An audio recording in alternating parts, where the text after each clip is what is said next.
салом бинандагони хабартиҷӣ. Вазорати корҳои дохилии Русия пешниҳод кардааст, ки тамоми муҳоҷироне, ки бо мақсади кор ба Русия сафар мекунанд, пешмузди муайяне пардохт кунанд. дар ин бора гузориши кормандони дохилии Русия пешниҳод кардааст. дар ин бора дар консепсияи ВКД Русия тарҳи нави қонуни федералии масоили муҳоҷиратӣ хабар дода мешавад. Интизор меравад, ки барои пардохти ин андоз муҳоҷирони меҳнатӣ бояд патенти электронӣ тартиб диҳанд. онҳо танҳо пас аз пардохти андоз аз даромади инфиродӣ дар намуди пешпардохти муайян ба кор шурӯъ карда метавонанд.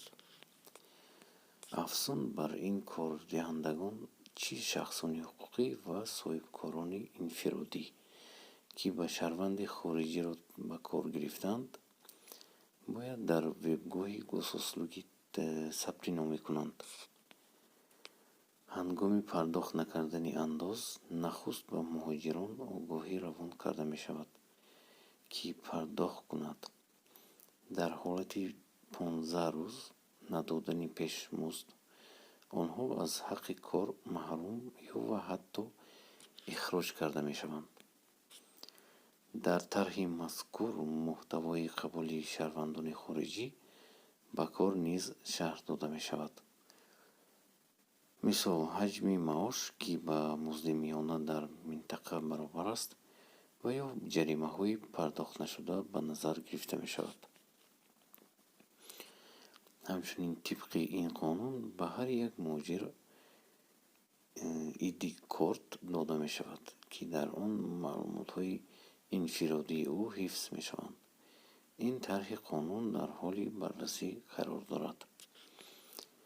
ин яъне дӯстони азиз, як андози налоги зиёд карданд, ки онҳо чӣ хел кунанд, ки аз муҳоҷирон хеле зиёдтар ва хеле зиёд пул гиранд.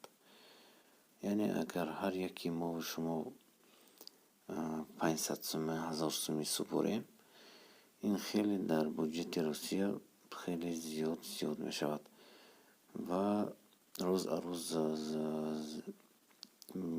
вазнин шуда истодааст. барои ҳамин дӯстони азиз, ҳаракат кунед вид на жительство гиред ё ки гражданствои Россия. ҳатман дар комментарий нависед фикрҳои худро.